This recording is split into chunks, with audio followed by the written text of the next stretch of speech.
Shalom bien-aimés dans le Seigneur et bienvenue au déjeuner spirituel. Grande est notre joie et particulièrement la mienne de pouvoir vous retrouver ce matin en cette nouvelle semaine et en ce nouveau mois. Nous tombons au tout premier jour du mois de novembre en ce début de semaine et c'est une belle coïncidence et c'est surtout la grâce du Seigneur qui agit activement en notre faveur. Que le Seigneur vous bénisse, vous tous qui nous rejoignez de plusieurs endroits de la ville de Lubumbashi, de ses environs, de Kipushi, de la route Likasi, de la route Kasumbalé. Ça, le Seigneur nous permet de nous retrouver spirituellement autour de cette table. C'est le déjeuner spirituel et nous aurons donc la joie de consommer sa grâce pendant environ 1h30.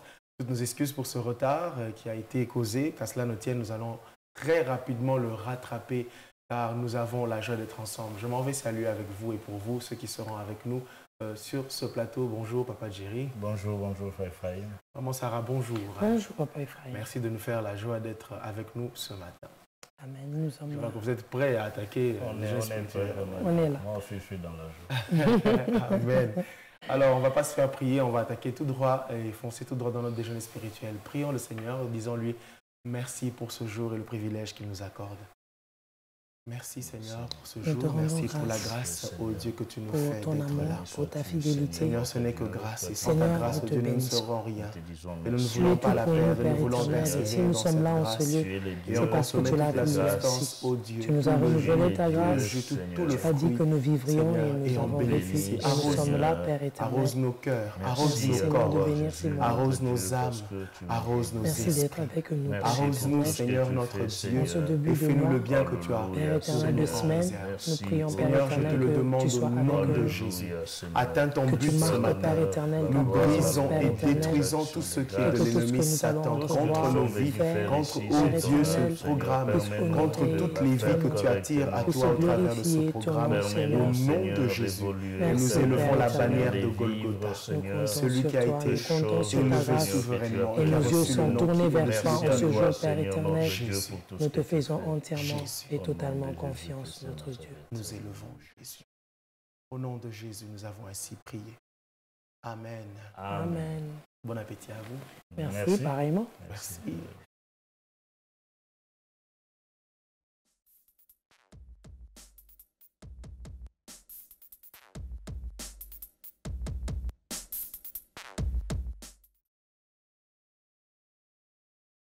Et sous nos yeux, Papa Jerry, je sais que la Bible est la parole de Dieu inspirée parce qu'elle m'inspire. Dwight L. Moody. Dwight Lyman ou Lyman Moody. Ok.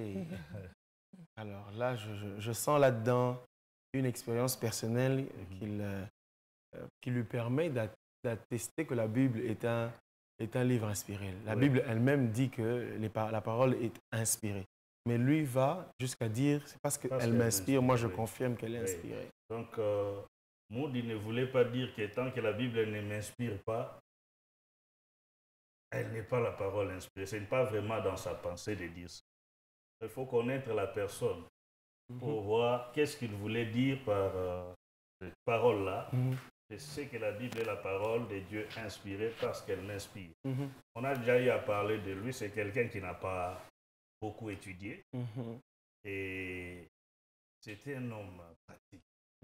Lui, il aimait la pratique de la parole. Donc, c'est quelqu'un qui avait, je ne sais pas si je dois dire, l'ADN de gagner les âmes. Pour lui, ça passe par les enfants, ça passe par les grandes personnes. Lui, tout le monde était une cible pour les donc pour lui. Donc, quand c'est quelqu'un qui a vécu cette parole. Et chaque fois qu'il devait prêcher pour que les âmes soient sauvées, il était en contact avec cette parole-là. Il faisait un travail énorme. Donc, il faisait confiance à la parole et il y avait le résultat sur les. Donc, c'est un homme de, comment dire là, pragmatique. C'est un homme pragmatique. Et travaille avec l'aide du Seigneur. Quand les gens qui sont beaucoup instruits venaient lui dire, mais toi, tu fais les choses, il dit, vous qui êtes instruits, venez faire. Et personne de ceux qui étaient instruits ne pouvait faire ce que lui faisait. Il a gagné tellement des âmes que Dieu l'a beaucoup élevé. Dieu l'a beaucoup élevé. On parle de Moody aujourd'hui, c'est parmi les gens qui ont amené les réveils. Eh bien, je sais que la Bible est la parole de Dieu inspirée parce qu'elle m'inspire. C'est vraiment intéressant. Je pense que c'est une déclaration de quelqu'un qui sait, qui a vu les évidences de la Bible sur sa vie et sur son entourage. Il a vu comment la Bible l'a changé et a changé les personnes autour de lui. Je pense qu'il affirme ces choses parce qu'il les a tout simplement vécues. Il a vécu ça. Donc il lit, il sait pratique. Comment, oui. Donc c'est un peu ça. Il aime beaucoup la parole de Dieu. Il aimait beaucoup la parole parce que... Eh bien, un simple trait commun entre nous, c'est aimer la parole de Dieu. Des fois, nous aimons la parole de Dieu pour juste argumenter. Nous aimons bien les petits débats spirituels, ou du moins réputés spirituels entre nous. Si ça pouvait juste se transformer en actes et en pratiques. C'est un tout petit peu la pensée derrière cette phrase et surtout derrière la vie de l'auteur tel que Papa Jerry nous le présente. Très intéressant. En tout cas, on va la redonner. Je sais que la Bible est la parole de Dieu inspirée parce qu'elle m'inspire. Signé Dwight Moody. Très intéressant. Et nous bénissons le Seigneur pour cette pensée. Tout simplement à expérimenter. Soyons le prochain. Disons à notre tour que la parole de Dieu m'inspire et voilà. Et je la mets en pratique tout simplement. Et j'agis. Gloire au Seigneur pour cette pensée qui va nous introduire vers autre chose. Encore un peu de verbe. C'est l'expression du jour. On découvre l'expression d'aujourd'hui pour enrichir notre vocabulaire et pourquoi pas en sortir aussi une substance spirituelle s'il y a lieu. Tout de suite, expression du jour.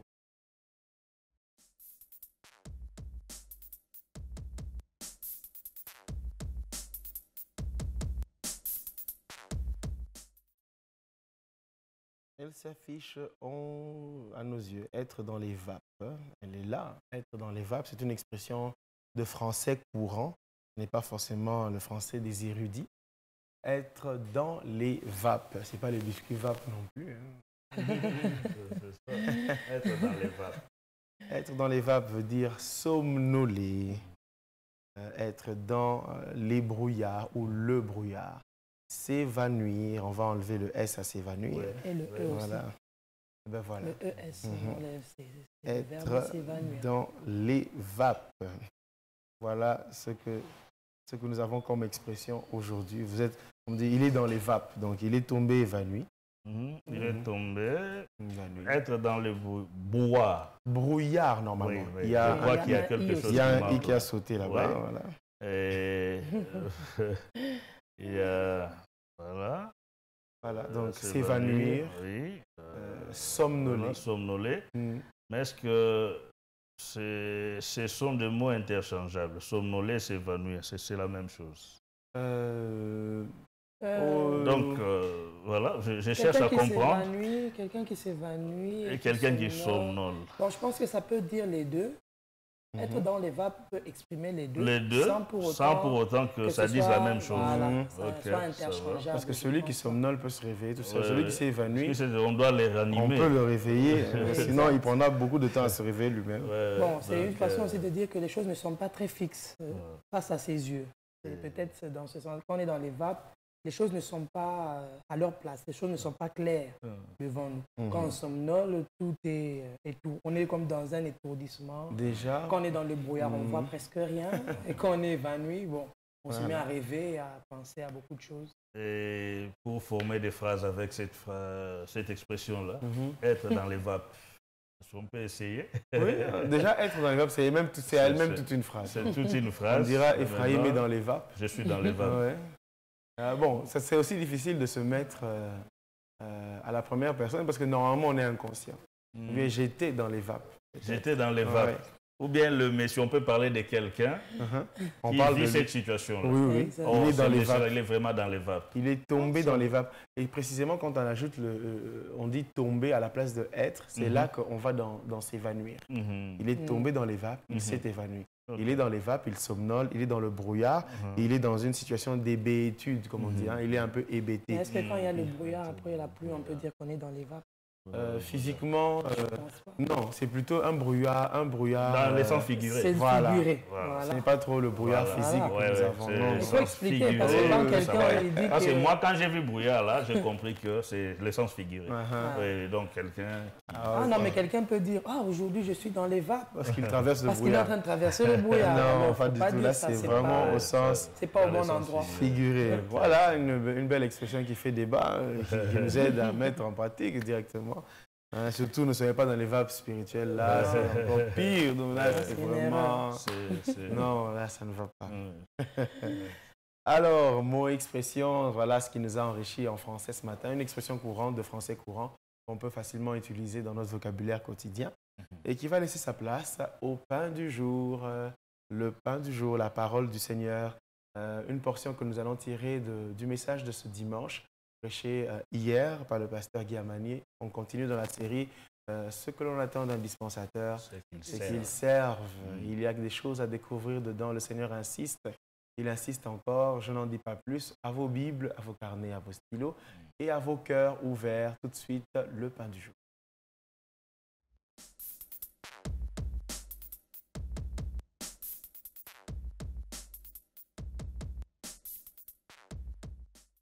Matthieu 25, 24 à 30.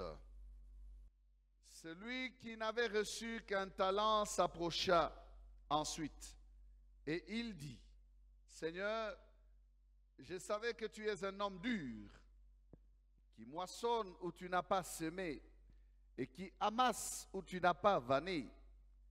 J'ai eu peur et je suis allé cacher ton talent dans la terre. Voici, prends ce qui est à toi. Son maître lui répondit, serviteur méchant et paresseux, tu savais que je moissonne où je n'ai pas semé et que j'amasse où je n'ai pas vanné. Il te fallait donc remettre mon argent au banquier et à mon retour, j'aurais retiré ce qui est à moi avec un intérêt. Ôtez-lui donc le talent et donnez-le à celui qui a les 10 talents. Car on donnera à celui qui a, et il sera dans l'abondance, mais à celui qui n'a pas, on ôtera même ce qu'il a. Amen. Il reste le verset 30, excusez-moi. Et le serviteur inutile, jetez-le dans les ténèbres du dehors, où il y aura des pleurs et des grincements des dents. Amen. Que Dieu soit béni. Bon appétit. Ce verset 30 me donne des vertiges. Le verset 30 là, je ne sais même pas pourquoi le Saint-Esprit a permis que je le sépare aussi, mais c'est un verset qui a des problèmes de doctrine. C'est un verset qui a des problèmes de doctrine. Peut-être qu'un jour, je pourrais m'arrêter sur ce verset-là par la grâce de Dieu. Mais rentrons à notre texte. Voilà, frères et sœurs, nous sommes dans ce qu'on attend d'un DG. Ça, c'est le sous-thème. Nous sommes à notre 25e message de cette série sur les DG. Et ça, c'est le point J. Après I, c'est J. Nous sommes dans ce qu'ils servent, J. Amen. J'ai lu quelque part dans les commentaires sur Internet, un homme de Dieu a écrit, il a dit, la menace sera aussi certaine que la promesse. Bien souvent, les gens pensent qu'il n'y a que la promesse qui manifeste la fidélité de Dieu. Attention, la fidélité de Dieu se manifeste aussi envers toutes les menaces que Dieu nous fait dans la parole de Dieu. Ah oui, la menace sera aussi certaine que la promesse. Est-ce que quelqu'un me suit très bien? La menace est aussi certaine que la promesse. Si Dieu te dit, je te bénis, quand il dit, hein, si tu n'as pas vaincu, il te sera jeté dehors, là où il y a des pleurs et des grincements dedans. Ça aussi, ça arrivera. Et Josué peut mettre Israël en garde et dire, toutes les bonnes paroles que vous avez entendues, elles ont eu leurs effets. De même aussi, les mauvaises paroles auront aussi leurs effets. nous sommes en train de nous sensibiliser à bien servir et à mieux servir. Amen. Nous avons pris la portion de ce monsieur qui a reçu un talent, un seul talent. Ce dernier est aussi le dernier à donner le rapport, ce monsieur qui avait reçu un talent. Celui qui avait reçu 5 talents va donner son rapport. Celui qui avait reçu 2 talents va donner son rapport. C'était des bons rapports. Nous sommes au jour de la récompense. Nous sommes au jour, bien-aimés, où nous allons nous tenir devant le maître de la moisson pour lui faire rapport de la manière dont nous avons travaillé. Alors, notre monsieur est le dernier. Il a reçu un talent. C'est ce monsieur qui permet au maître de la moisson de sortir cette parole qui nous donne la leçon du jour. Au verset 29, écoutez, après le rapport du monsieur un talent, le maître répondit, il dit, car on donnera à celui qui a, et il sera dans l'abondance, mais à celui qui n'a pas, on ôtera même ce qu'il a. Voilà, c'est notre texte là, qui nous enseigne ce matin. On peut le proclamer ensemble? Car à celui qui a, et il sera dans l'abondance, mais à celui qui n'a pas, on ôtera même ce qu'il a. Amen. Donne-moi un bon amen. On donnera à celui qui a, mais à celui qui n'a pas, qu'est-ce qu'on fera? On ôtera même ce qu'il a. Une déclaration terrible. Nous sommes dans la parabole des talents et c'est une parabole célèbre que vous connaissez. Nous n'avons pas le temps d'y revenir, mais nous arrêtons sur cette parole que je qualifie de déclaration terrible. Nous la retrouvons aussi à d'autres endroits de la Bible, dans Marc par exemple, chapitre 4. Nous retrouvons aussi la pensée du jour, à partir du verset 23 à 25, Marc 4. Si quelqu'un a des oreilles pour entendre, qu'il entende. Il leur dit encore, prenez garde à ce que vous entendez. On vous mesurera avec la mesure dont vous vous serez servi et on y ajoutera pour vous.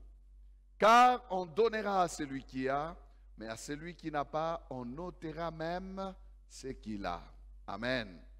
Et dans Luc 8, 18, là encore, il est dit, prenez donc garde à la manière dont vous écoutez, car on donnera à celui qui a, mais à celui qui n'a pas, on ôtera même ce qu'il croit avoir. On ôtera même ce qu'il croit avoir. Ici, dans ces deux textes de Luc et Marc, il est question d'entendre, il est question d'écouter. Et on arrive à la conclusion de dire qu'on va enlever à celui qui n'a rien, on va enlever ce qu'il a ou ce qu'il croit avoir. Et à celui qui a, on va donner encore davantage. Et dans Luc, toujours dans Luc 19, le verset 26, dans la parabole des mines, qui est la parabole synonyme à celle des talents, dans la parabole des mines, la même pensée revient. Au verset 26, je vous l'ai dit, on donnera à celui qui a, mais à celui qui n'a pas, on ôtera même ce qu'il a. Si la chose revient avec plus de 2 ou 3 témoins, c'est qu'elle est doctrinale, c'est qu'elle est certaine, elle est digne de confiance. C'est une déclaration qui doit, bien aimé, attirer notre attention. Amen.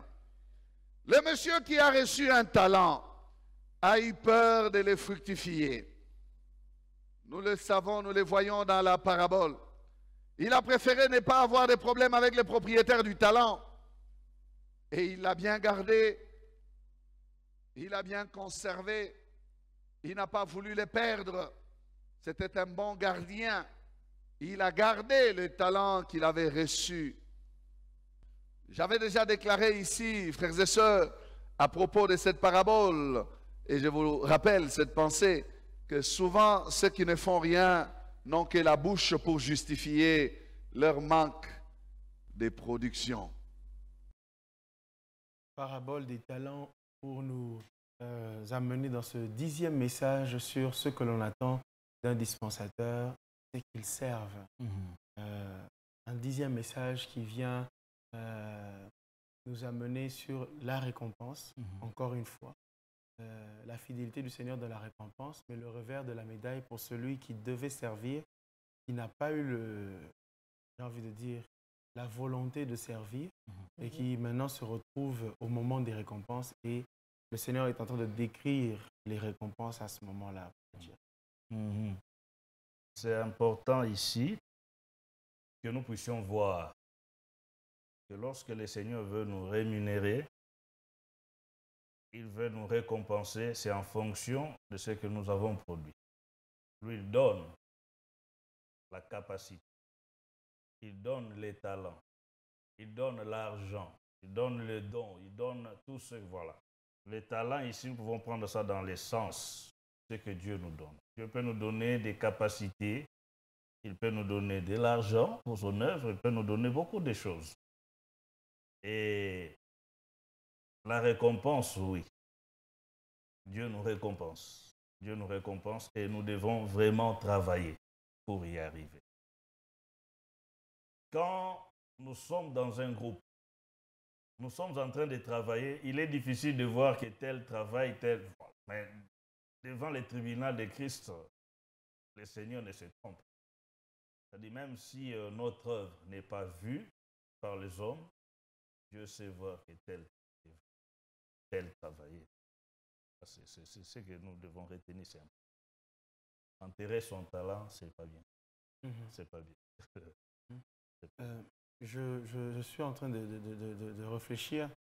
Il y a le brigand crucifié à côté de Christ qui n'a pas, disons, comme on aime bien le dire dans la doctrine, qui sera sauvé comme au travers du feu, donc il n'aura pas d'œuvre à présenter. Et nous avons le cas de figure d'un serviteur comme dans la parabole de talent, peut-être dans la parabole des mines aussi, qui a eu le parcours d'un serviteur et qui se retrouve à la fin sans œuvre, sans résultat de service. On a deux types de personnes sans résultat. L'un à qui Jésus dit fermement, aujourd'hui tu seras avec moi dans le paradis, et l'autre qui sera chassé. Alors, comment est-ce qu'on peut essayer de comprendre les deux? Il faut qu'on se console. Il y a un serviteur qui se dit, bon, moi je serais même comme le brigand. Quelqu'un qui pense déjà à ça parce qu'il a vu le brigand avoir déjà été traité par Jésus. Et l'autre qui prend la chose au sérieux, il se dit, il faut que je travaille pour ne pas être comme le méchant serviteur. Bon, je pense qu'il ne faut pas qu'on prenne la récompense que Dieu nous donne comme ce que le monde nous donne. Quand Dieu veut récompenser, c'est vraiment une récompense. Ce n'est pas quelque chose qui ne nous sert à rien, non.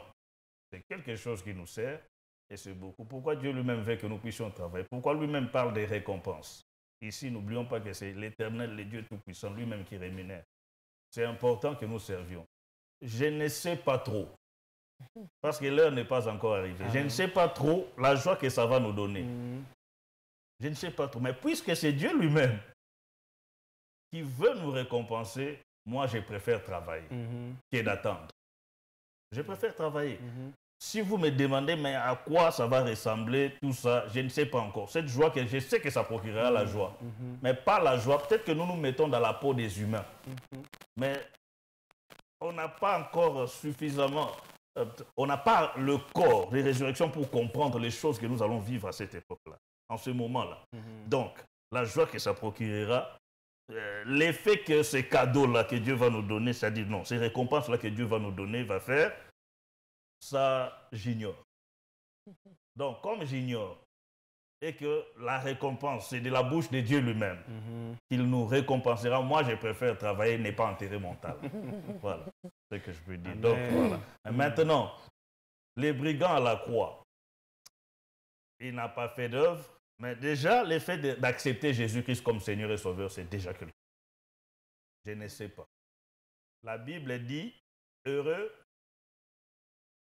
ceux qui supportent patiemment la tentation. à la fin, quoi, ils auront une couronne. Couronne de vie. Je ne sais pas. Est-ce que vous avez lu l'épisode du brigand à la croix? Comment l'autre l'insultait? Comment les gens l'insultaient? Mais est-ce que vous ne sentez pas qu'il y a quelque chose? Je ne sais pas trop. Mais lisez un peu cet épisode-là. Pour lui, il savait que non, cet homme a quelque chose. Jésus a quelque chose.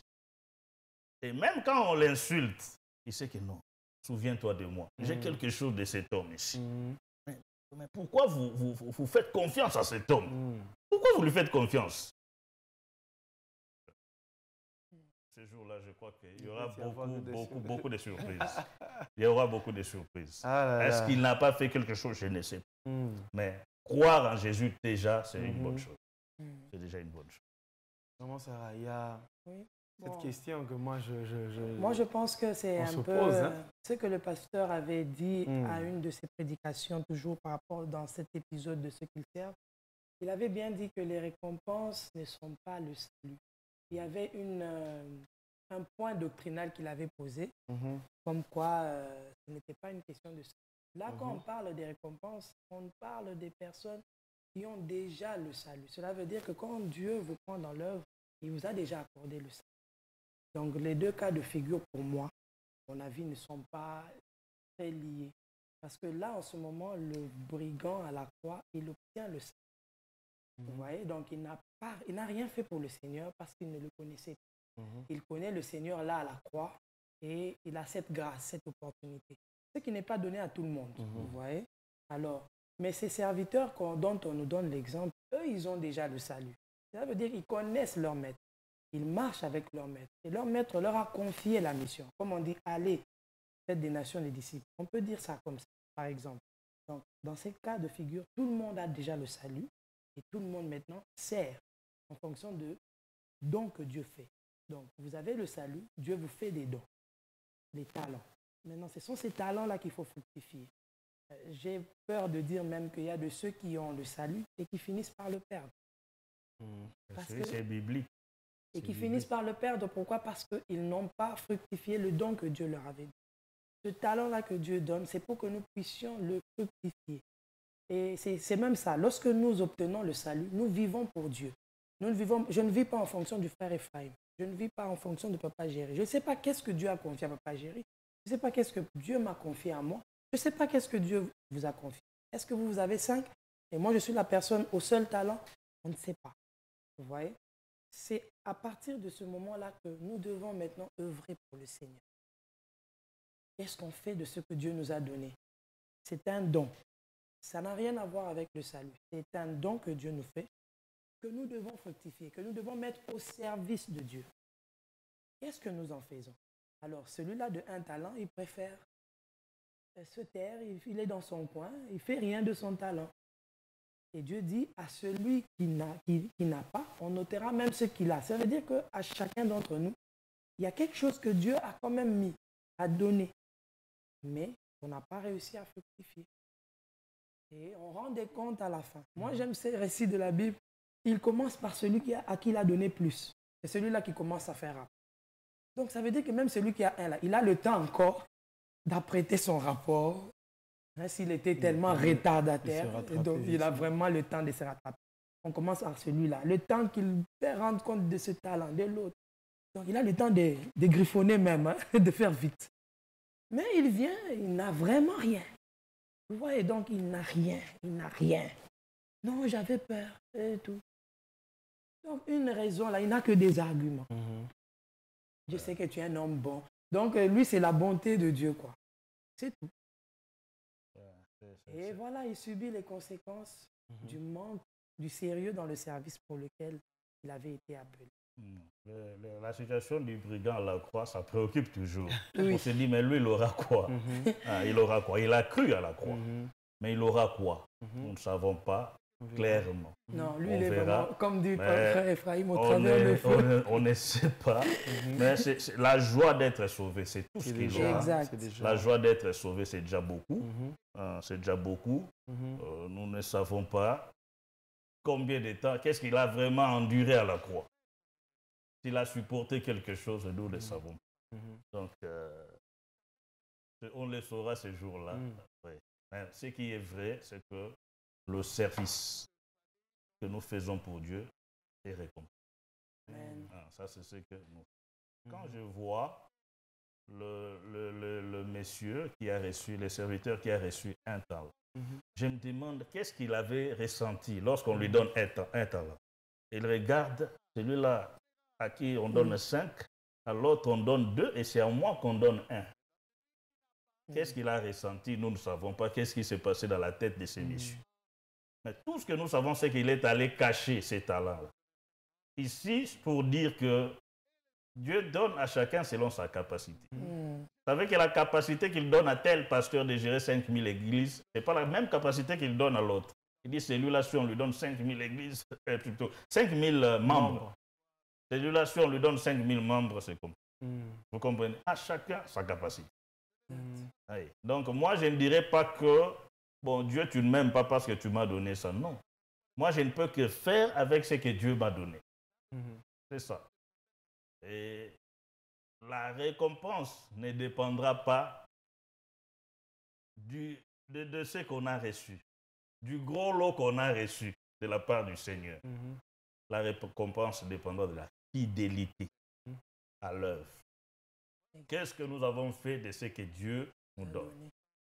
Je puis dire ici, et je ne crains pas d'être contredit par Maman Sarah, que nous risquons au ciel d'être étonnés que ceux qui ne faisaient que balayer l'église ont plus de récompenses que ceux qui prêchaient.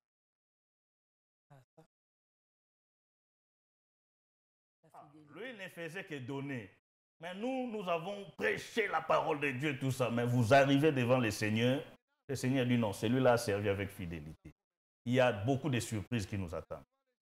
Donc, je n'envie pas ton don à toi. Toi, n'envie pas mon don. Ce que j'ai reçu, si je ne le fais pas correctement, en tout cas, mon frère, il n'y a rien à envier de ce que je suis. Je n'ai rien à envier de ce que tu es. Mais nous travaillons dans la complémentarité. Je sais que ce que je n'ai pas, lui, là, on peut travailler ensemble. Mais dire que non, mais moi, c'est à moi qu'on donne un talent. Alors, ça ne sert à rien de travailler. Je peux aller cacher. Cacher son talent, ce n'est pas une bonne chose. Travaillons parce que Dieu reste fidèle dans ce que nous faisons. J'ai peut-être une question, une dernière. En écoutant encore le message, je réfléchis. On a les deux premiers qui font des rapports fidèles et qui sont appréciés par leur maître. Le dernier qui, dans son rapport, présente les difficultés. Il fait vraiment une liste des difficultés, des appréhensions, des oppositions et tout, et pour justifier la conséquence. Est-ce qu'on va dire que les deux premiers n'ont pas eu de difficultés dans leur service? Ils n'ont pas rencontré des faux frères en route? Ils n'ont pas encore rencontré des usurpateurs, des gens qui se prétendaient être de la même équipe qu'eux, mais qui faisaient des choses? Et derrière cette question, je suis peut-être en train de chercher une conclusion. Est-ce qu'il faut qu'on s'attarde sur les difficultés que l'on a dans le service ou pas? Qu'est-ce qu'il faut faire?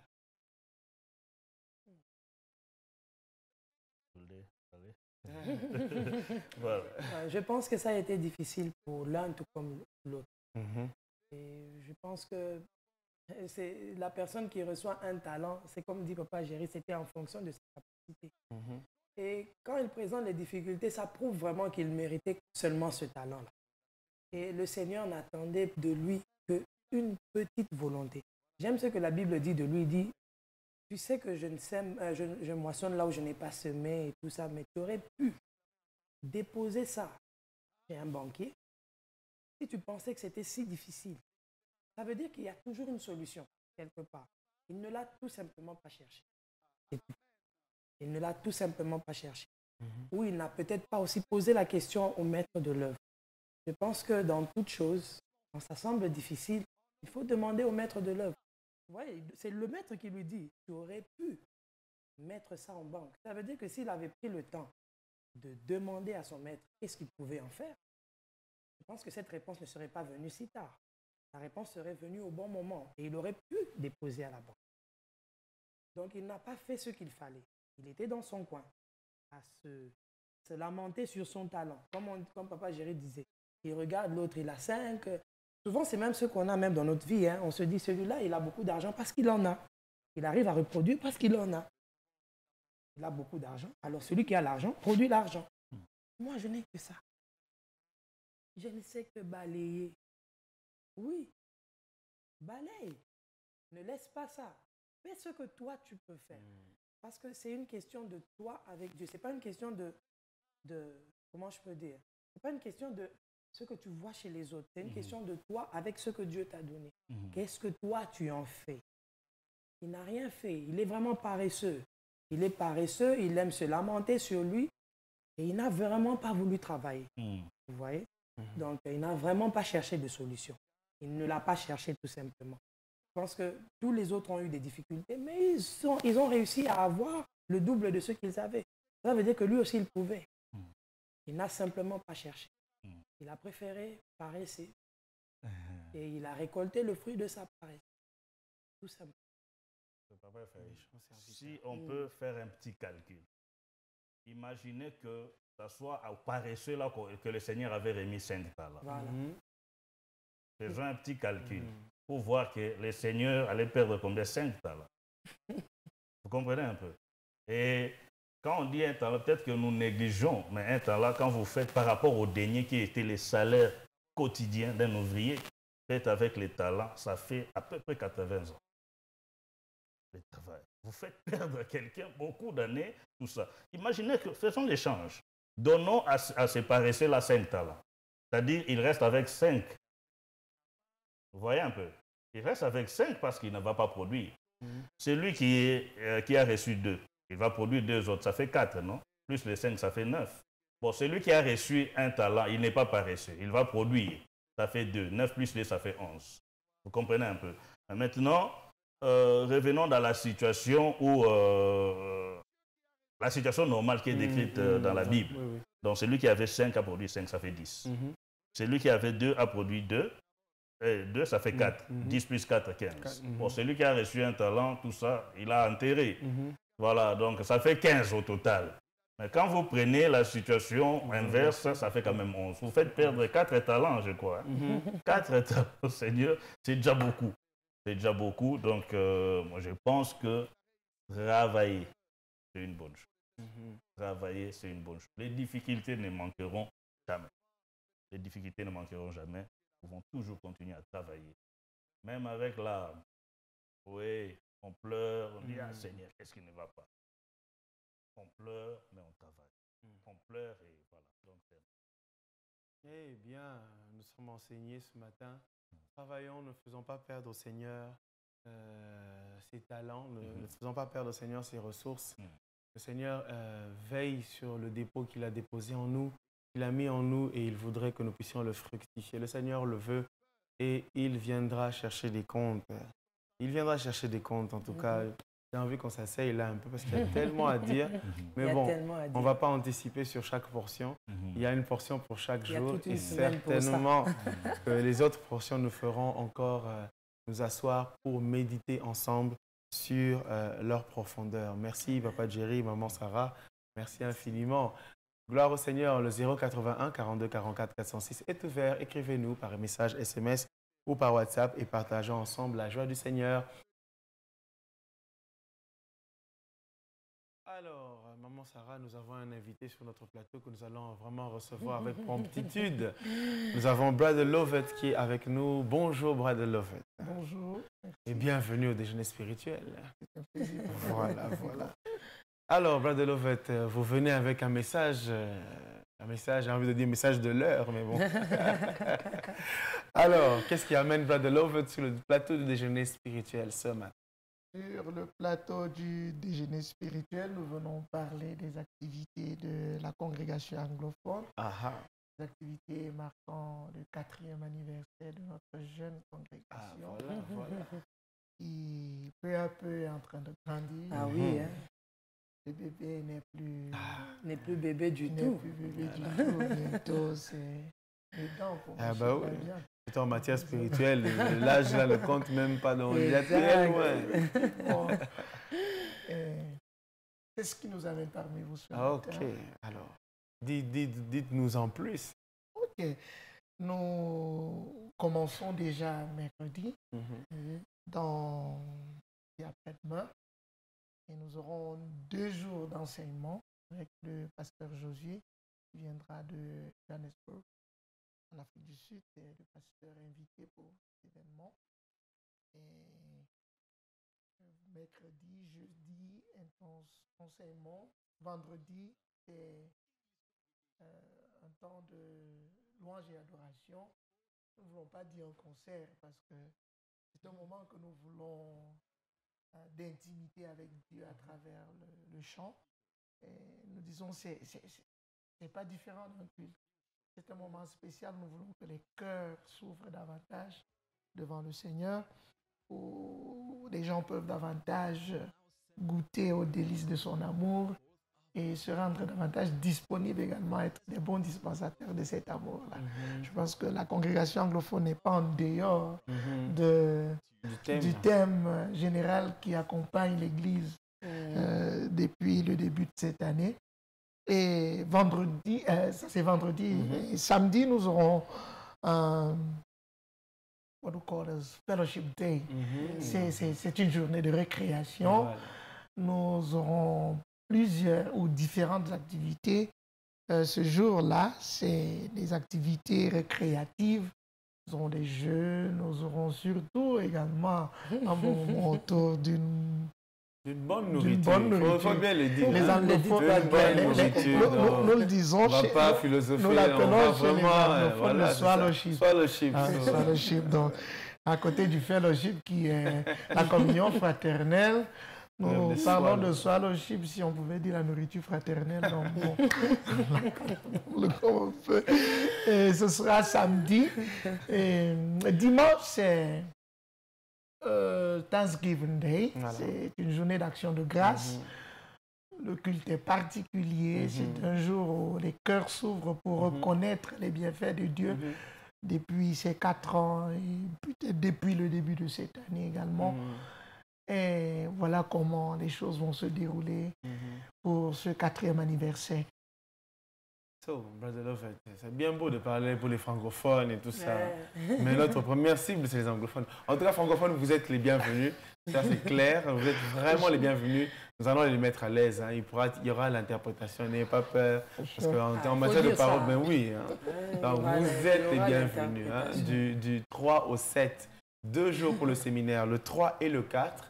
Pour le séminaire. Le 5, ce sera le vendredi, ce sera la soirée d'adoration, de louange et d'adoration. Le 6, ce sera Fellowship Day, Fun Day, Swallowship Day, Many Things Day there. And Sunday, le dimanche, nous aurons notre Thanksgiving service, notre culte d'action de grâce à partir de 17h. But Brother Lovett, please, now would you speak to the English speakers, English lovers, English congregation of this we bless God for the opportunity that has been given to us to draw the attention and to invite the Anglophones that are living in Lubumbashi to be part of this activity, of this event that we are holding as from Wednesday. We are talking about the 4th anniversary of our English congregation, and it's going to be a pleasure for us to have everybody around. We want to see all the Anglophones that are around Lubumbashi answering to this great moment. And as we said, we're sharing around the theme, Let Love Abound. And indeed, we want to share that love as good stewards, good dispensers of love. And it's a moment whereby we want to renew our intimacy with the Holy Spirit. As the Bible says in the book of Romans chapter 5, verse 5, the love of God is poured in our hearts by the Holy Spirit. So our connection with the Holy Spirit determines the way we'll spread the love that God has put in our hearts. So I want to invite all the Anglophones, especially those of our congregation, those who are already there, to be dedicated and devoted for the success of this event, as we are also inviting those who've never been with us already to join us it's an open door event, and we want everybody to be part of it. And we'll begin, as we said, Wednesday and Thursday. We're going to have teachings as we're receiving Pastor Josué of La Bonne Church, Johannesburg in South Africa. He will be teaching us during those 2 days. On Friday, we have the evening worship and praise event that will be a wonderful time, certainly. On Saturday, we have our fellowship day with the games and the swallowship, as we say. Good food to share together, good time to spend together, families and the rest, friends coming together. And on Sunday, we have our Thanksgiving Day. We'll come together to praise God as in our usual time. But the particularity of this time is that we can have enough time to give our testimonies and to express our thanksgiving to God through songs and special numbers for what He has done for us throughout the 4 years that we have now, or throughout this year. Amen. So you are kindly welcome. We welcome you. This is our program, your program, and we invite you. Be there. Just join us. And also, it means that this week, all our usual programs are cancelled. For sure. Except today. Yeah, for all this week, our home sales first. I think we're just going to have those of today and tomorrow. Those are the home sales of Kasapa. And I think also Bel Air, if I don't Bel Air, if I don't listen. I have Kasapa. They are going to meet today. But as from Wednesday, all the home sales that gather will not be able to come together because of this event. Everybody has to be focused on what will be happening here in church. Ok, voilà, nous revenons maintenant chez Francophone parce que nous avons laissé Maman Sarah très loin. Non, ça passe. Écoutez, ça va. C'est quand il faut parler. Donc, voilà, notre semaine est anglophone ici à la Parole Éternelle. Aujourd'hui, les cellules se réunissent normalement. Demain, les femmes se réuniront normalement. C'est à partir de mercredi que les choses se passent. Nous sommes en mode anglophone. Venez avec votre cœur d'anglophone. Même si les oreilles ne sont pas encore anglophones, ce n'est pas grave. Venez, nous vous attendons. Nous voulons aussi préciser qu'il y a une activité qui se tiendra au Temple de la Parole Éternelle aujourd'hui de 14h à 17h. C'est tenu par le ministère Plaidons Ensemble pour l'Homme de Dieu. Nous avons reçu Maman Maria le vendredi passé. Il nous a annoncé cette activité. C'est un ministère ouvert à tous, à toute église, à tout chrétien. C'est un ministère d'encouragement et d'intercession, de prise en charge des hommes de Dieu par l'intercession. Il y aura donc un programme d'intercession qui durera 3 heures, de 14h à 17h ici au Temple de la Parole Éternelle. Soyez les bienvenus. Le Seigneur vous attend pour intercéder en faveur de ses serviteurs. Voilà, la boucle est bouclée en matière de programme. Nous allons découvrir le verset du jour, c'est la cerise sur le gâteau, la portion des Écritures que nous lisons aujourd'hui, enfin le verset tiré de la portion des Écritures que nous lisons aujourd'hui. Nous lisons 3 chapitres par jour et 5 les jours fériés et les dimanches. Découvrons le verset du jour tout de suite.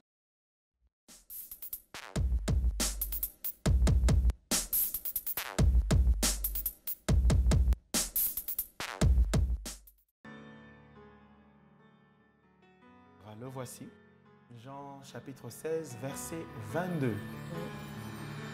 De la portion de Jean 16, 17, 18 que nous allons lire aujourd'hui, que nous lisons aujourd'hui. Alors, le verset dit, « Vous donc aussi, vous êtes maintenant dans la tristesse, mais je vous reverrai et votre cœur se réjouira et nul ne vous ravira votre joie. » Amen. Jean chapitre 16, verset 22. Lisons ensemble la Bible. Nous aurons les 3 portions donc à lire et la Parole Éternelle Télévision vous aidera, ainsi que Radio vous aidera à lire ces portions en diffusant la lecture tant audio que vidéo à la radio et à la télé. C'est sur cette note que nous mettons un point final au déjeuner spirituel. Thank you, Brother Lovett, for sharing this time with us. Thank you so much. It was a pleasure. Thank you, Mama Sarah. Thank you. You're welcome. And I tell you, this lady can sing, and she will be singing on our Friday night. Very happy to know that she's one of our guests. She will be singing in English. A great so welcome to see. We will spend a good time in the presence of the Lord. Yes. Merci à Paul Mutombo, merci à Rhett Ambouelous, merci à Marianne Matondo, merci à Louise Moulongo, merci à toute la grande équipe du déjeuner spirituel, même tous ceux que je n'ai pas cités, qui sont nombreux, qui œuvrent dans le secret pour que cette émission soit très visible et consommable par le plus grand nombre. Nous aurons la joie, par la grâce du Seigneur, de nous retrouver demain en direct à partir de 8h, juste pour 1h30 de randonnée spirituelle autour de cette table spirituelle. Gardons nos robes blanches car le Seigneur est à la porte. Shalom.